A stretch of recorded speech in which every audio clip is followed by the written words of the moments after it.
the boxer from England, fighting out of the red corner, Shona Whitwell.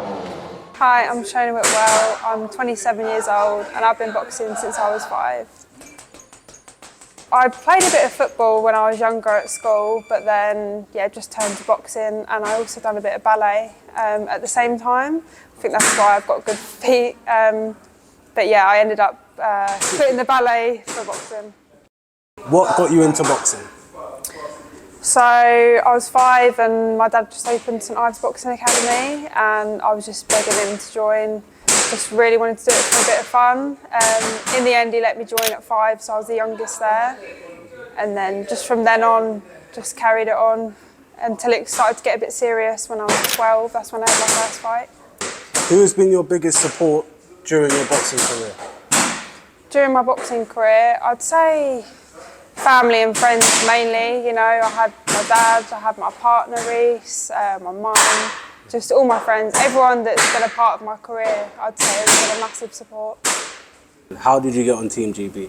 So I'd been boxing with Team England for a few years, and then I had my first year as a senior in the ABA's national titles. I managed to win that, beating their GB #1, and then that's what got me on to Team GB. They scouted me for that, and then was thrown straight into the deep end, going to the Europeans, and then I was on GB for about 8 years. Wow.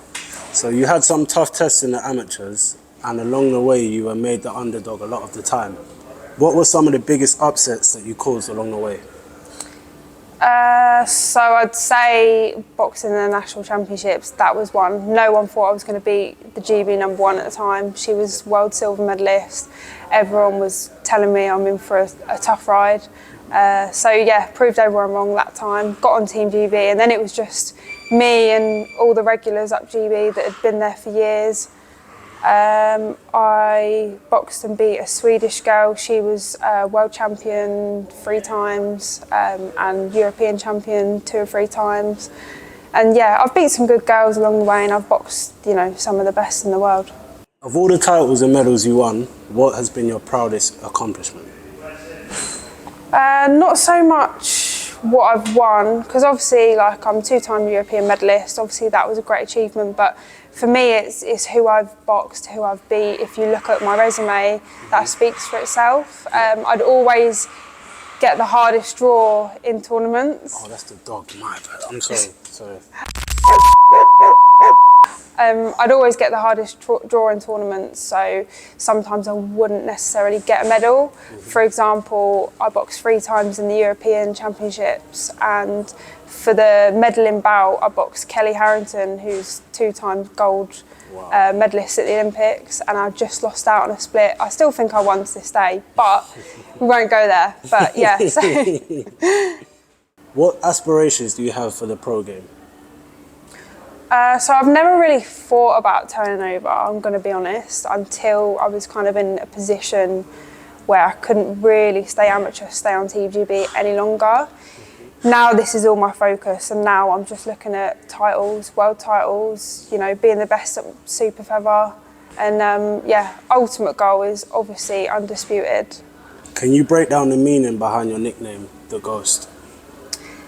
Yeah, so I was called the Ghost. I didn't pick that myself, but that was kind of like, I was kind of called the 60-kilogram Ghost because I was the underdog. You know, I was never really mentioned. I was always overlooked. But I feel like, you know, that's a nickname for the wrong reason, so I'm kind of moving away from that now. A lot of people are now calling me Showtime Shona Whitwell, so who knows, that might catch on. Yeah, that one rings. What are some of the sacrifices that you've made over the years? Yeah, so a lot of people don't see like the sacrifices for a boxer, and it is mainly time with friends and family that you don't get back. And I think I've kind of realised that now I've turned professional. Since turning professional, I lost my grandma, and I feel like that really put it into perspective of all the time that I've given up spending time with her, that I could have, you know, made so much more time with her. So yeah, it is a big sacrifice, and I'm just hoping it pays off in the end. During the darker moments of your career, how did you find the mental strength to overcome your battles? To be honest, I don't really know how I've stuck it out. Like I've come over a lot of hurdles in my career. You know, one, for example, was when I got dropped from Team GB because I had a brain injury for about a year. I was just going up GB. I missed out on the Commonwealth Games at the Gold Coast, missed out on major tournaments. And then, yeah, obviously I couldn't go up there any longer. So, yeah, ended up going home, trying to rest, get over it myself. Had a full-time job for 2 months. It was like harsh reality. Never thought I was going to box again. But I ended up managing to get better myself and then got straight back on the team. And then, yeah, from there, just carried on. How did you assemble your team, your current team? Okay, so yeah, so obviously when you turn over, you want a good team. Obviously, I was looking at what's out there. I had a few contacts that obviously could put me in touch with Tony Sims and obviously come down for a trial. And I just felt like this gym had the best environment. You know, the gym's full of prospects. Everyone's hungry. Everyone's like after titles. And yeah, so John Ryder's coaching me, who's, you know, quality, aggressive southpaw. I'm a southpaw myself, so I feel like that brings out the best in me. So yeah, I'm really confident in the team that I've got around me. How did you survive financially through the amateurs? So obviously at first it was hard. Like when I was on like Team England, you know, obviously I had a little part-time job. But yeah, then when I got on Team GB, obviously they started you on like £400 a month. So it was literally nothing. I ended up getting into a bit of debt actually to, you know, afford to go up there. And then eventually as I climbed the ladder, got more achievements, worked my way up. Obviously they paid me like a normal person's wage. So that was all right. But obviously now I'm relying on sponsorships. Now I've turned professional. So sponsors are a massive help. If you weren't boxing, what do you think you would be doing? It's a good question. To be honest, obviously I've given my whole life to this sport, so this is all I've ever known, to be honest. I've done it since I was 5. Obviously back then it was for fun, but you know, that's all I've ever known. That's all I've ever wanted to do. Whenever I was at school, I'd never really taken interest in, you know, certain subjects or certain job roles. It's always just been boxing, boxing, boxing. What is the difference in preparation with the amateurs and the professional fight? So the amateurs, you're constantly out. You know, you're out. You could be out every 3 weeks, especially at Team GB. You know, they throw it on you last minute, so you're constantly staying ready.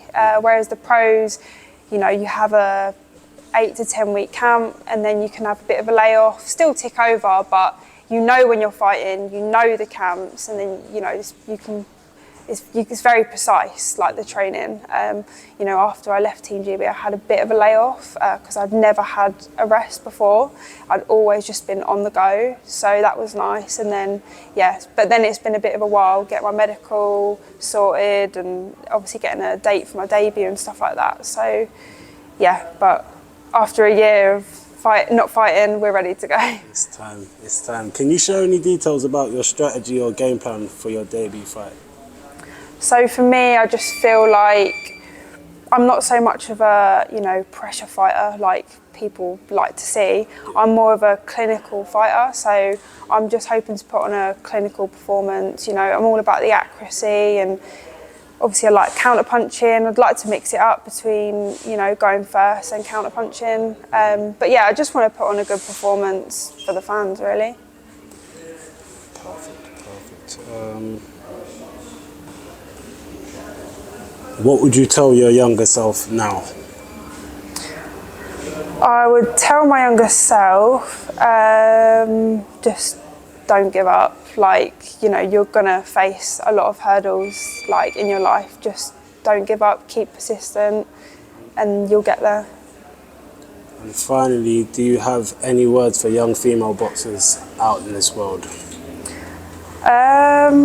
Young female fighters, yeah, just don't listen to anyone else. If they're going to tell you don't give up, don't take up the sport, no, go for it. Like, it's not a man's sport now. It is just, and it's not even female boxing. It's just boxing now. You know, females are taken over, I think. So.